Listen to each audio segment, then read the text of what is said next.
Smelling like cigarettes up here. You take 3 guesses why.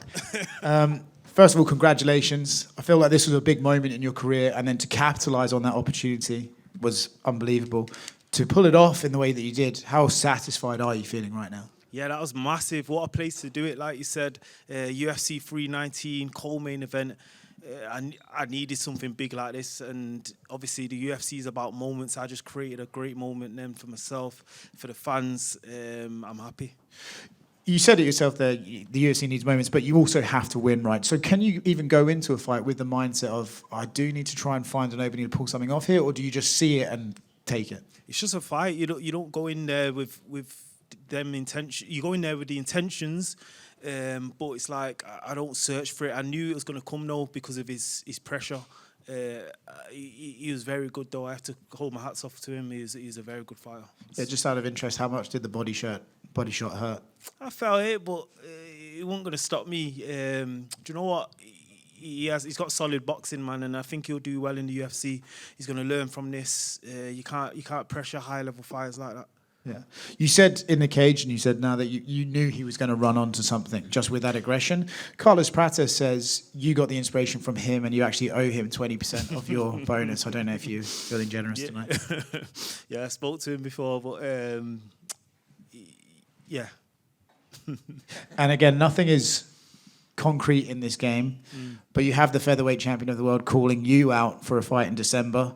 Alex Volkanovski wants to fight you. It seems like you've done enough at this stage. Is that the fight, and is that the timeline you would like to do? December will be perfect for me. Gives me time to recharge, spend some time with the family, and then work on some bits and get better and come back better. December will be great to share the octagon with Volkanovski, one of the featherweight GOATs. Adding another scalp to my already quality resume. I'm 9 fights undefeated now, yeah? You know better than me. Yeah. So I've had 10 fights in the UFC now, 1 draw, 9 wins. It's time for a title fight. Congratulations. Thank you, sir. Hi. Hello. We'll start with the main event. Incredible energy in the crowd, incredible fight itself. Khamzat's performance, was unbelievable. Yeah. Give us your takeaway of it. And did you see before this fight that being the possible way it was going to play out? No. The lead up to this fight, I said, I bet the main event is the fight of the night. Didn't see that coming, but not shocked either. I mean, you go in and dominate the way that he dominated. If you can do it the first round, more than likely you're going to do it the second and throughout the rest of the fight. Yeah. There was a time, and it was in the promos leading up to this fight, you said Khamzat was special, one of the most special guys you've ever seen. Do you think he's lived up to that yet, or does he still have a little ways to go because he's been a bit more inactive since the night on when we were on Fight Island, he said, I want to fight next Saturday. Ever since then, the guy's been a rocket ship, and obviously is very popular too. People love him. Fighting back here in the United States, and obviously Chicago loved him too. Do you hope that he can maybe start getting back towards the levels of activity we saw at the beginning of his UFC career? He's the champ now, so. Okay. And what did you think of DDP's performance, right? Obviously, he was outmatched in the wrestling, never gave up, though. Even in the last round, he started landing his own shots. What did you make of DDP and his toughness to survive 5 rounds? Yeah, I mean, first of all, I had every round at 10-8, maybe except for the last round. But to be in the position that he was in and the crucifix and just getting dominated on the ground and punched in the face and elbowed, and it's a very frustrating place to be in. I thought he handled it well and came out every round, trying to get in the fight and try to win. Yeah. Impressive. On the crucifix, it's a weird one, right? They're landing strikes. He's landing like 200 punches around, but they're not quite hard enough to end a fight. Are you glad the referee doesn't wave a fight off in that position? Listen, I don't know how hard they are, and I don't want to fucking know how hard they are. Nobody wants to be in a crucifix getting punched in the head like that. It's got to be the most frustrating, suck the heart and soul right out of you type thing to happen. And just getting dominated on the ground the way that he did is no fun for anybody. I wouldn't say that, he's getting pitted-patted striked. I mean, his face was pretty busted up. The knees that he was taking to the body and to the legs and the hips, and it's going to be a long ride home to South Africa.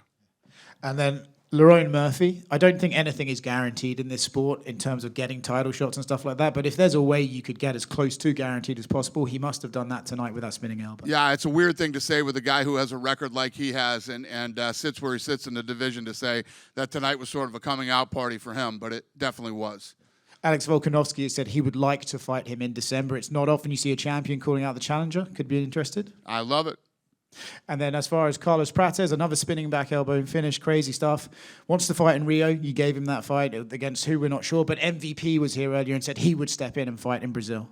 Yeah, we'll see when we get back. And, Jeff Neal came in very confident that he was going to finish him and knock him out. And for Carlos what an unbelievable performance he put on. Incredible fight. Congratulations on the win tonight. A lot of people have thought for a long time it was inevitable that this day would come where that belt would be in front of you. So how does it feel that this actually happened for you tonight? Feels good, amazing. Happy for that. You were extremely dominant in there. You landed the most total strikes ever in a UFC fight, over 500. Were you surprised you couldn't get him out of there over the course of the 5 rounds? No, just was working on him, so I had some cool time on that there. So just spoke with him, spoke with his coach, middle of the fight. Was happy. What kind of things were you saying? I said, good job, work harder, guys. You've had that back position on a lot of guys, and you'd be able to choke them out. Was Dricus doing anything right to defend it, or?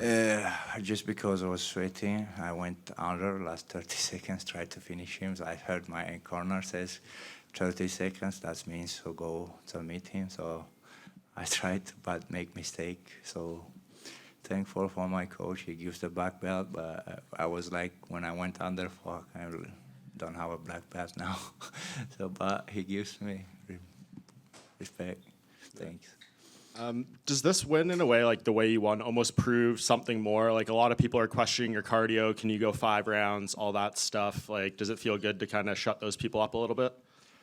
I don't care what people think about, but doing my thing. So, like you said, how many strikes I landed on him, how many takedowns I has there. So I didn't guess out. So now they know. Yeah, it was 529 total strikes and 21 minutes and 40 seconds of control time, which was the second most ever in a UFC fight. How many takedowns was there? Let's see. Yeah. You had 12 takedowns. So, yeah, that's big by itself. Do you still want to turn around and fight in Abu Dhabi? We'll see what they say. I'm ready always, so no injuries. Thanks, God. Will you continue to come to the States and train with Sam Calavita for these camps, or is that just kind of a one-off? No, I'm going to work with this guy. He's one of the best guys I'll work with for cardio. So that's crazy training over there. So thanks for him.